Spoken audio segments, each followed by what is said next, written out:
구급차의 사이렌이 귀를 찢을 듯 울렸다. 나는 눈을 뜨려 애썼지만 온몸이 무거웠다. 차가운 산소 마스크가 얼굴을 덮고 심장 모니터 소리가 빠르게 울렸다.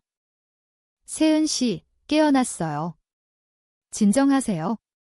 제가 응급구조사 세린입니다. 그 목소리를 듣는 순간 심장이 멎는 것 같았다. 고개를 돌리자 그 얼굴이 있었다. 5해 전 내가 울면서 헤어지자고 말했던 그 사람. 세린. 그녀는 제복을 입고 있었지만 눈은 여전히 그때 그대로였다. 세은아, 나야. 세린이야. 그녀의 손이 내 손을 잡았다. 손끝이 떨리고 있었다. 구급차가 흔들릴 때마다 그녀는 내 어깨를 감싸며 속삭였다. 그때 내가 잘못했어. 가족 때문이라고 했지만 사실 무서웠어. 너를 사랑한다고 말할 용기가 없었어. 그런데 지금 너를 이렇게 다시 만났어. 세은아, 아직도 사랑해. 그때부터 지금까지 단 한 번도 잊어본 적 없어. 나는 아무 말도 할 수 없었다. 사고로 인한 통증보다 그 말이 더 아팠다. 대학 시절 우리는 몰래 만났다. 밤늦게 기숙사 뒤편에서 손을 잡고 주말이면 서울 외곽 카페에서 몇 시간씩 이야기를 나눴다. 그녀는 늘 너만 있으면 될라고 말했다. 나는 그 말을 믿었다. 믿고 싶었다. 하지만 부모님이 알게 된 순간 모든 게 끝났다. 아버지는 집안 망신지라고 소리쳤고 어머니는 울면서 내가 미쳤니? 라고 물었다. 나는 세린에게 우리 그만하자 라고 말했다. 그게 마지막이었다. 그런데 지금 생사의 갈림길에서 그녀가 다시 그 말을 하고 있었다. 구급차가 병원 응급실에 도착했다. 의사와 간호사들이 나를 실어 나르는 동안 세린은 내 손을 끝까지 놓지 않았다. 세은아, 회복하면 꼭 연락해. 번호 아직 같지? 나는 고개만 끄덕였다. 그날 밤 병실 천장을 바라보며 울었다. 왜 하필 지금? 왜 다시 나타난 거지? 다음 날 아침 부모님이 병실로 들어왔다. 아버지는 굳은 얼굴로 말했다. 다행이다. 이제 결혼 준비나 서둘러라.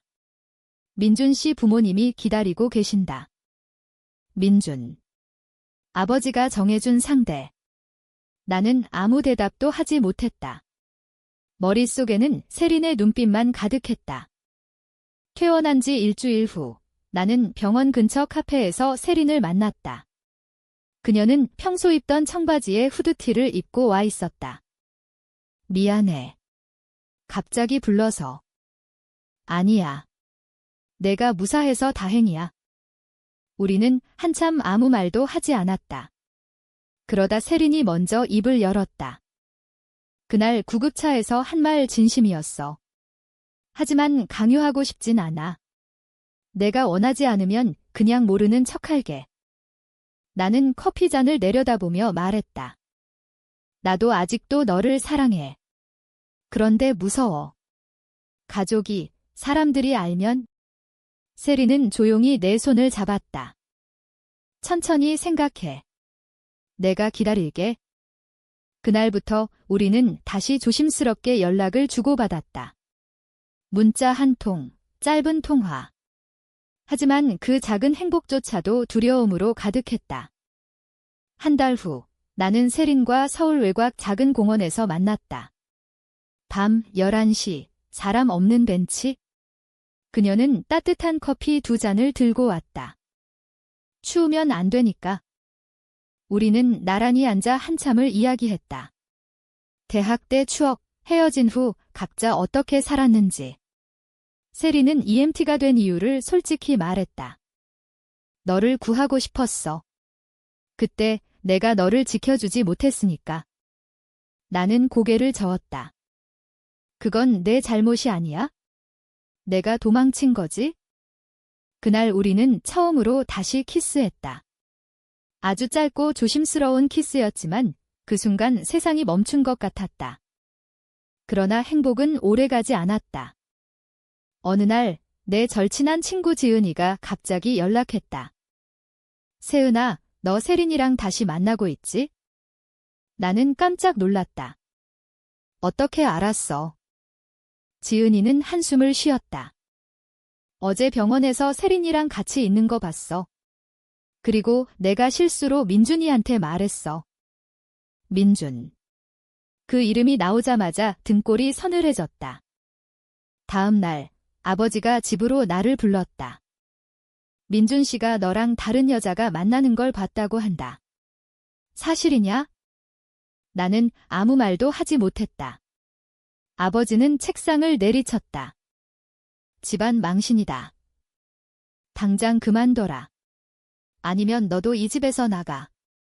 그날 밤 세린에게 전화했다. 목이 메어 제대로 말도 나오지 않았다. 세린아, 우리 그만하자. 세린은 한참 침묵하다가 말했다. 이번엔 내가 포기 안 할게. 내가 원할 때까지 기다릴게. 사랑해, 세은아. 그 후 우리는 더 조심스럽게 만났다. 하지만 소문은 점점 커졌다. 직장 동료들이 수군거리고 어머니는 매일 울면서 내가 왜 이렇게 사니? 라고 물었다. 2달째 접어들 무렵 상황은 더 악화됐다. 세린의 병원 상사가 그녀를 불렀다. 요즘 이상한 소문이 돌고 있다. 동성애 관련. 사실이냐? 세린은 고개를 들었다. 사생활입니다. 상사는 한숨을 쉬었다. 너희 부서에서 그런 소문 나면 이미지에 타격이 커. 조심해. 그날 저녁 세린은 나를 만나 울었다. 내가 무서운 게 아니야. 내가 더 힘들까 봐 무서워. 나는 그녀를 안았다. 처음으로 내가 그녀를 안아준 날이었다. 그러나 결정타는 지은이에게서 왔다. 지은이는 내게 문자를 보냈다. 미안해. 내가 민준 부모님께 다 말했어. 너희 엄마가 부탁하셔서. 그날 밤 아버지가 나를 집으로 불렀다. 거실에는 민준 부모님까지 와 계셨다. 결혼식 날짜 잡자. 이제 더 미룰 이유 없다. 나는 고개를 저었다. 저 못해요? 아버지는 벌떡 일어났다. 그럼 나가라. 이 집에서. 그날 나는 짐을 싸서 나왔다. 세린의 작은 원룸으로 갔다. 세린은 나를 안으며 속삭였다. 이제 우리 둘이야. 괜찮아. 하지만 현실은 녹록지 않았다. 나는 직장을 그만둬야 했다.